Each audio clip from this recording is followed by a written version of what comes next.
Hello. Okay, next tutorial. This time I'm meant to be dressed up as a stitched up hospital patient that was actually inspired by a movie I watched last night. Graham actually come to me last night with a movie that I'd never heard of before called Nightmare Cinema, and it looked like it had some interesting makeup, so I thought I'd give it a watch. Turns out it was interesting, but it had some really cool makeups.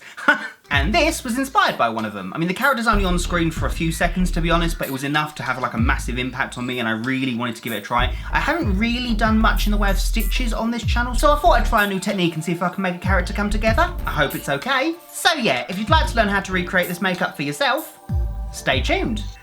Okie dokie, so to get this makeup started, I'm popping on a plain latex bald cap. It's not completely necessary for this look, but I like applying a bald cap whenever I do this kind of makeup, just to make it look a little bit more interesting to make a character out of it. So as always, I'll be popping a link on the screen up there that will take you to a video that I did in the past to teach you how to pop on a bald cap, just so I don't have to show you in this video to make it a little bit quicker. So I'm going to pop on my bald cap and we shall go from there.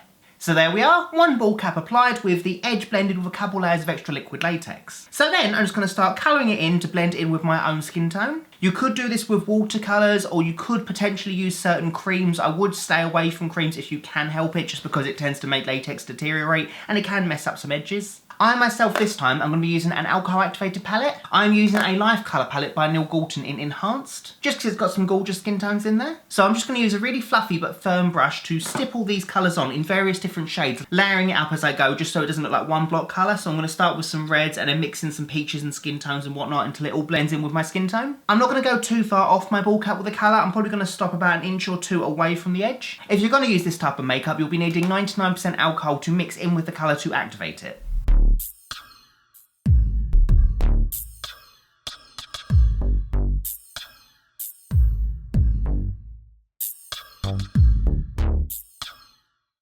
So once you're happy with the colouring, it will look something like this. Obviously it's not perfect, but it will do for the purpose of this video because I am going to be applying some different details to this bald cap as we go on. So we're not going to see too much of the skin colour, but I just like there to be a nice base to work with. So next I'm going to be taking a makeup pencil. This one just happens to be Maxfactor in Pink Princess, which is rather fabulous.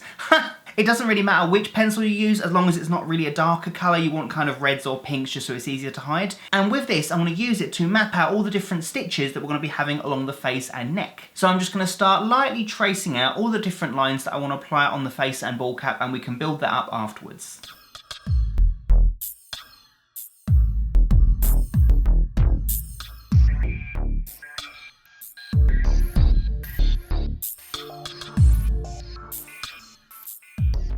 Okay, so now I've got all of my scars roughly mapped out, I can start working on building them up. It does look very cyborgy at the moment. So to build up these stitches, you could use a number of materials. You could use more latex, you could use gelatin, you could use synthetic wax, all of which have their own advantages and disadvantages. For myself, just so I use different materials in different videos, just to switch it up a little bit, I'm going to be using some 3rd degree. So 3rd degree is basically silicone. You've got parts A and part B that you mix together evenly to make a paste, and you just apply it directly to the skin and blend it away. Basically, I'd use it the same way that I would with synthetic wax. The difference is I've got to work it up first in my hands to apply it, and it's generally easier to apply. So if you buy a 3rd degree in kits like this is how it comes. So you've got the A and the B. As I said, to activate it, you need to mix 50% of the A with 50% of the B. I like to work in little amounts at a time because you only have about 10 to 15 minutes working time before it cures. I also like to mix them with metal spatulas. Make sure you have a different one for A and a different one for B because you do not want to cross-contaminate these two. If you get some of the B in the A pot or vice versa, it's going to mess up the whole lot. So you want to try and take a little bit out of each pot, put it into a separate pot, mix it together with different spatulas. That way you're not mixing them together in their own pots. So what I'll do is I'll show you how I do this one super long scar here, and just so you get the general idea of how to work with 3rd degree, and then we can time lapse through the rest of these scars. So I'm going to start with a small amount of the A using a clean spatula. I'm just going to work with little amounts, no more than that really. I like using little dishes like this whenever I work with 3rd degree. Then I can take some from pot B using a new spatula and the same amount that I did with the A. I like doing it by eye. Usually it's a lot easier for me than having to measure it, but you could weigh it if you wanted to. So then we just mix that in using a spatula with the A. Just make sure it's really thoroughly mixed together, otherwise it won't cure. So when you're happy that's all mixed together, we have about between 10 and 15 minutes before it starts setting and we can't do anything else with it, so we need to be relatively quick with this. So I'm going to start applying it along the line that we've drawn, and then we can blend it away afterwards.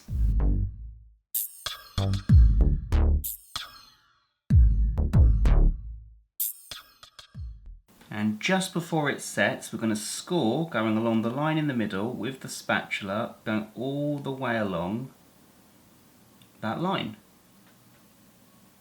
Don't worry too much about the edges being blended because it's going to go along the line anyway. There isn't really an end point per se. So the idea then is to replicate this method going along the rest of the lines on the face.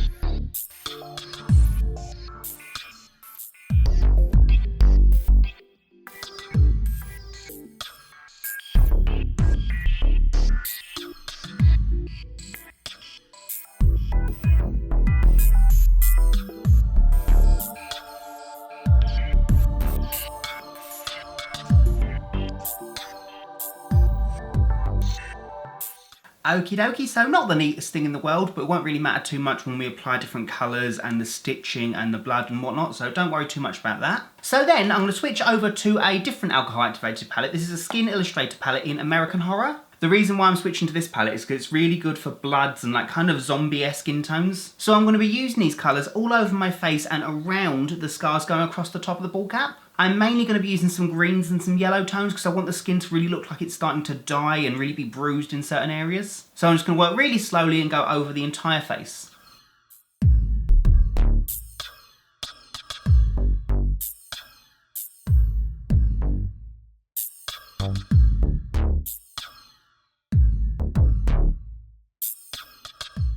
Then going back to the live colour palette, I'm going to be using this really nice dark purpley red and a sharp angle brush, and I'm going to score down the centre of each of these stitches. It just helps to emphasise the depth.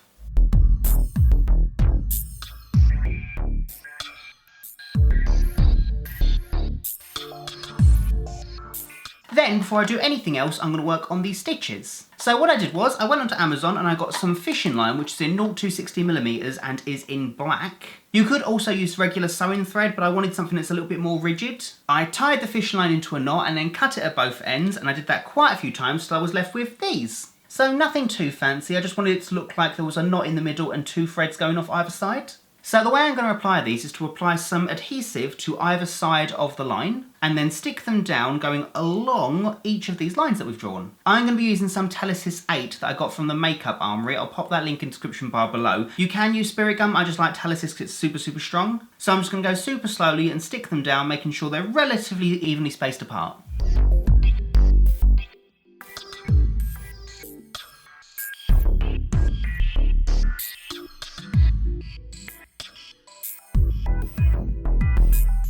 So there we are, once it's all stuck down it looks something like this. So then I'm going to take a Kryolan Bruise wheel and taking the dark purple from that palette, I'm just going to apply that underneath my eyes and in the corner of my eyes, blending it away just to make the eyes look a little bit more bruised.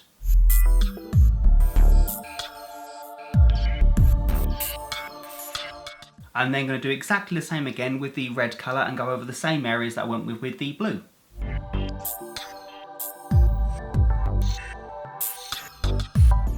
Then I'm going to use my favourite fake blood, which is by Superstar. This is their stage blood, and I'm going to use it really sparingly, going between a few of the stitches all around the face, and I'm going to have some of it trickling down, maybe in the larger areas where there are points where they join onto another wound. But the point is I just want a few little trickles, nothing too major, and I might stipple the blood over some of the lines as well.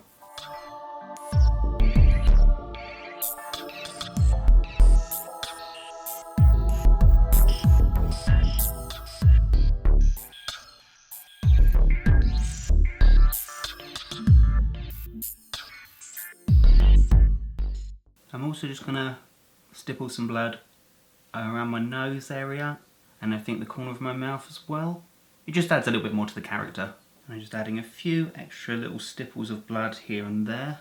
The next step then is to do the wounds on the neck. I was going to use some more of the 3rd degree, but I think because I moved my neck around quite a bit, it might come unstuck, so I think it might just be easier for myself to colour my neck using the same techniques I used for the face, and then simply apply some fake blood down the centre of each line. So I'm just going to go quickly do that.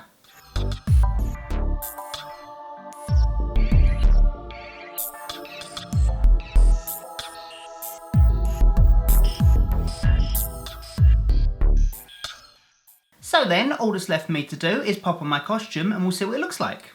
And there we go! That's my look, officially complete. So So I finished the look off by popping on a hospital gown costume. I was going to pop in some contact lenses, but to be honest, for this look, I don't think it needs them. I think if I added some bloodshot eyes or something like that, it might detract from the simpleness of this makeup. So hopefully this is okay. And yeah, so that's my tutorial complete. I really hope you all enjoyed this. Hopefully you learned something new from different techniques that I used to do this makeup. It was a lot of fun. I like doing makeup to kind of have one like basic element that you can just play with and just like expand upon. And yeah, it kind of comes together to make its own character. Plus, gotta love a bit of fake blood. So yeah, thanks everyone so much for watching. If you did like this tutorial, you know what to do. Like, comment, subscribe and all that jazz. And yeah, so until next time. Bye Fluffies!